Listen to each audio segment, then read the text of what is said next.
São Francisco. Aí peguei ele dentro de um sítio, na rede, deitado. Teve nem conversa. Nada. Ele meteu bala em mim ainda também. Sério? Meteu, tava armado, meteu bala em mim. Na 44, cidade. Welcome to Crash Archives, where we dive into the craziest stories and the craziest events. If you're here, thank you for watching. Like, comment, subscribe.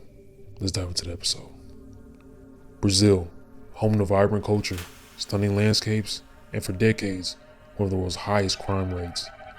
Amid the chaos of the 20th century, one man emerged from the shadows, claiming to bring justice with his own hands. His name was Pedro Rodrigues Filho, but the world knows him as Pedrinho Matador. Little Pedro, the killer. Born on June 17, 1954, in Santa Rita, a small neighborhood in Brazil, Pedro's life began with violence, quite literally.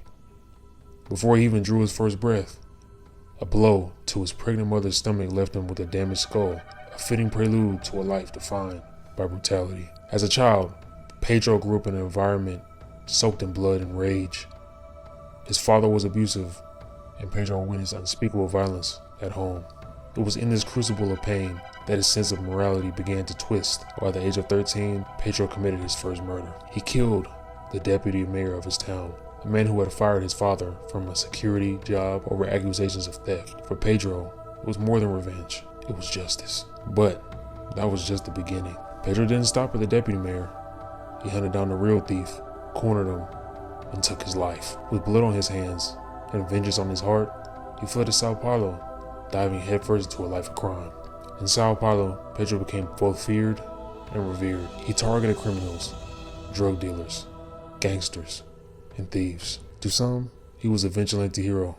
To others, he was a cold-blooded murderer. His victims were often executed in brutal fashion, stabbed, shot, or mutilated, and then tragedy struck. Pedro's girlfriend, Maria Olympia, was murdered by gang members. Her death set off a spree of revenge killings, with Pedro methodically hunting down them responsible. His relentless thirst of vengeance only added to his growing body count. In 1973, at just 19 years old, Pedro was finally arrested.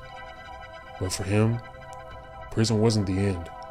It was nearly a new hunting ground. Behind bars, Pedro's murderous campaign continued.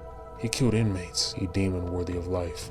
This included rapists, pedophiles, and murderers. By his own admission, he took the lives of 47 people while incarcerated. His twisted sense of justice didn't stop, even within the prison walls. Pedro's ability to justify his actions earned him both infamy and a cult following. He wasn't just a killer.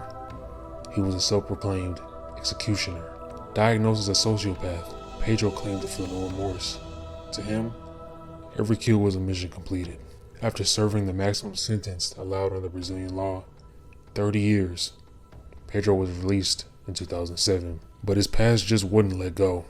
Additional crimes committed in prison extended his time behind bars, and he wasn't released for good until 2018. Upon release, Pedro seemed to seek redemption, or at least notoriety of a different kind. He became a media figure, sharing stories of his past on social media and in interviews. His audience? A mix of morbidly curious fans and those fascinated by his warped moral compass. Sadly, Pedro's story came to a violent end. On March 5, 2023, he was ambushed and shot multiple times in Mogi da Cruz, Sao Paulo. The motives for this murder remain unclear, but for some, they expect it was a ghost of his past finally catching up to him. Pedro Rodrigues Filho's life is a chilling tale of vengeance, morality, and a thin line between justice and brutality. Was he a hero in a broken system, or just another monster shaped by his environment? Perhaps the truth lies somewhere in between. This has been the story of Pedrinho Matador, one of the most infamous killers in Brazil's history. If you enjoyed this deep dive into crime and morality, don't forget to like, comment, subscribe, hit the bell for more stories from Crash Archives. Until next time, stay curious and stay safe. Love.